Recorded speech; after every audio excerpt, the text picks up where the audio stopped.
now tuned into Native Collective.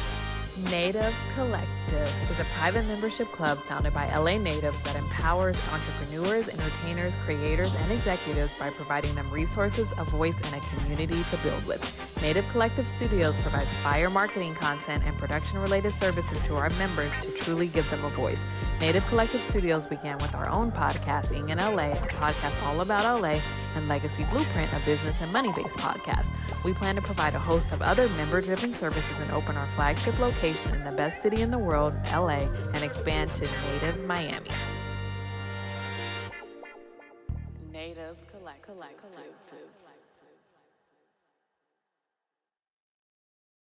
You know, I'm not gonna. It's no blame game. And yeah, God is in control of this thing. You know what I'm saying? So bring us our right choice. Who do we supposed to have on this show? You know what I'm saying? I'm looking forward to that. Yeah, I think it's a good idea. Look, okay, we're in LA, right? It's no shortage of people looking at casting calls every single day, looking for the next opportunity, right? So why not ours? I would like to see a native Angelino, just because I think the essence of the show is kind of like two natives talking about LA from birth to current day, you know? What do you think about the age?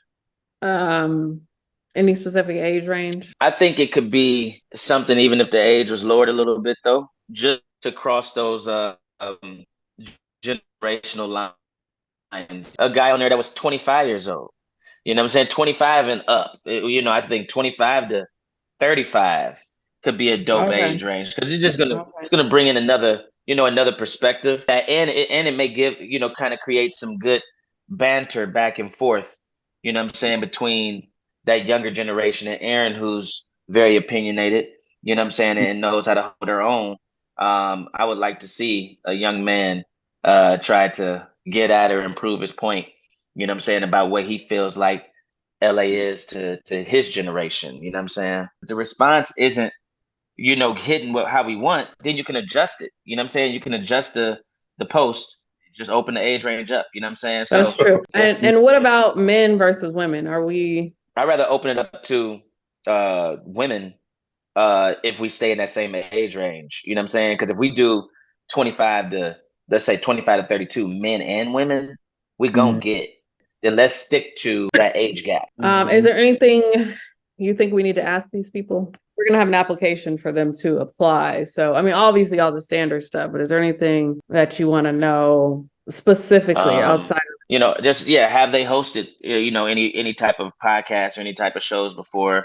We definitely want to be able to view their social medias. I would like to know if these people have any experience working in the industry. Have you ever worked on set? Have you ever worked, in the industry? If we work with a bunch of green people and it's like, no, this is my first time, cool. Then we need to have that second layer of a question. But I feel like if you've worked in the industry, some of the stuff that we experiencing right now is because evidently this must be new to you. You know what I'm saying? Anybody that's been in the game, we not even having this conversation about somebody walked away because they was butthurt. One other thing I want to say, Tony. So my ahead. question, the one that I had added is describe your work ethic. And so I was trying to get at what you guys were getting at, right? Similar. Well, I guess I was really trying to address can we get a bio from you? Can we get, a lot of these questions are kind of leading towards a similar path, but they're all important to ask. So, at the end of the day, I know we talked about Aaron needs to be a part of the decision-making process, because it's really about seeing how that chemistry is, seeing if they click, seeing if they can build off each other. So we should think about doing 5 to 10 minutes. We take one day, do a Zoom call with the host, the prospects, you know what I'm saying? Give 10-minute slots. We throw a couple questions out there. We can give them the questions beforehand, you know what I'm saying? So they can kind of get their information together. We can give them the intro, you know what I'm saying? Let's see how they sound trying to intro the show. So Aaron doesn't have to think about this as like, I'm gonna have to carry the whole show. So we give them an intro, you give them the log line of the show, and then we throw a question out there. We may interview and be like, nah, they ain't gonna work. They're not gonna work. But then once we get through the interview process, we can set the second day to actually audition them. You know what I'm Weed saying? out who needs to be weeded out. So I love that idea. Yeah, I think with that, Okay. we should be excited. We're gonna find who we need to find. Thank God for the pivot. Um, okay, so this is the first time we all been together since, we had to pivot. And since Tony backed out. So I was just as blindsided as everybody else. So I am trying to get to a place of indifference about it because, we got to just push forward and move on. It went from like a cozy little fire to like arson real quick, I guess. Curious, what was burning in him? Was it he didn't feel included either, or he didn't like the direction? I honestly don't really know. I think that he was feeling like his thing is always he wants to be as authentic as possible.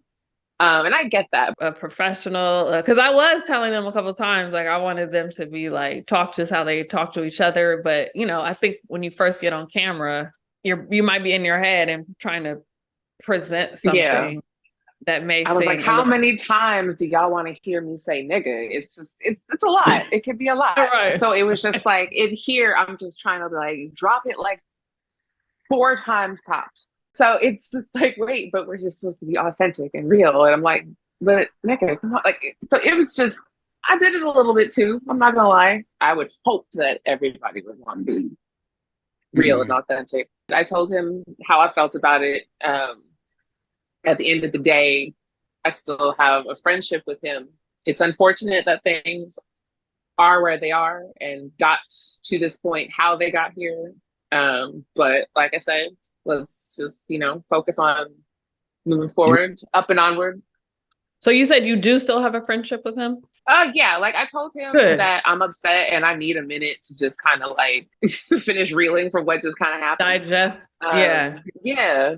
And so I haven't really talked to him since it happened, but I was like, holidays are here. I know his birthday's coming up. It's just like, I'll hit him up for his birthday or shit. I don't know. I do hope you guys can maintain your friendship because it's not worth it to throw it away over this thing. But I do understand how you feel because you guys did talk. And I know when we talked, you didn't know he had quit. So he didn't tell you that he had quit, which I'm like, whoa, that's crazy. So yeah, so we basically have been thinking, our wheels have been spinning and figuring out what to do. So basically in trying to find you a co-host. And so, like I said, if you have anybody to suggest who might be interested in, then let us know. But we came up with the idea of kind of filming the whole casting process.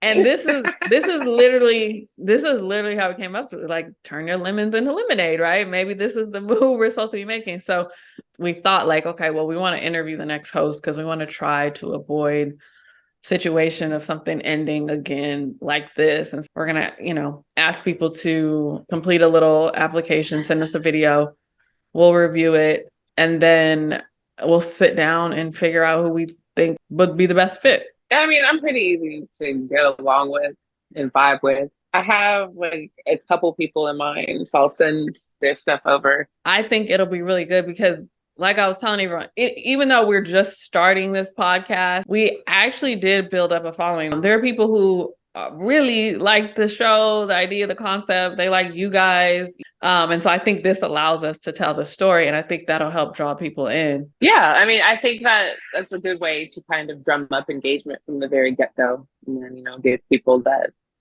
raw, behind the scenes shit that they love. Oh, that's authenticity right there for you, boy. This is what happened. This is what we're doing.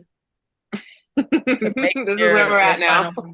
Yeah. This is where we're at. I asked my boyfriend.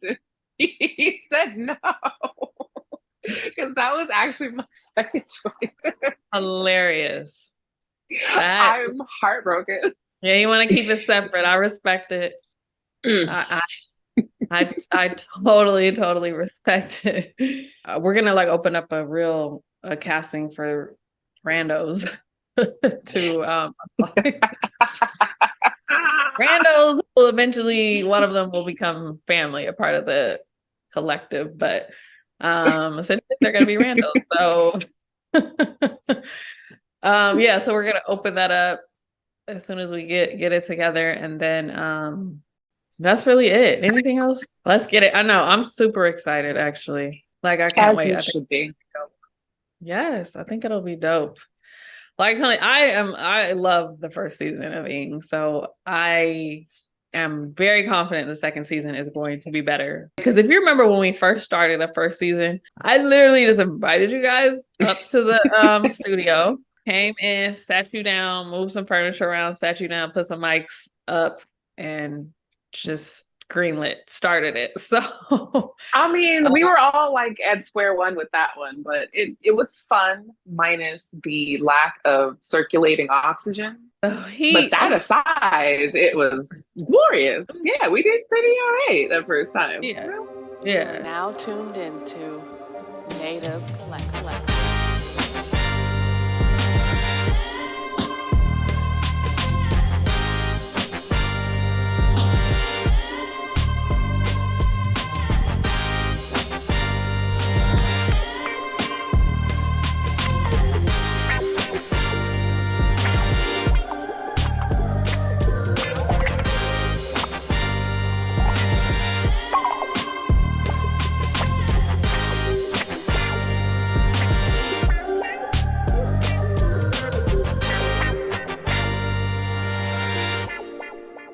Native Collective.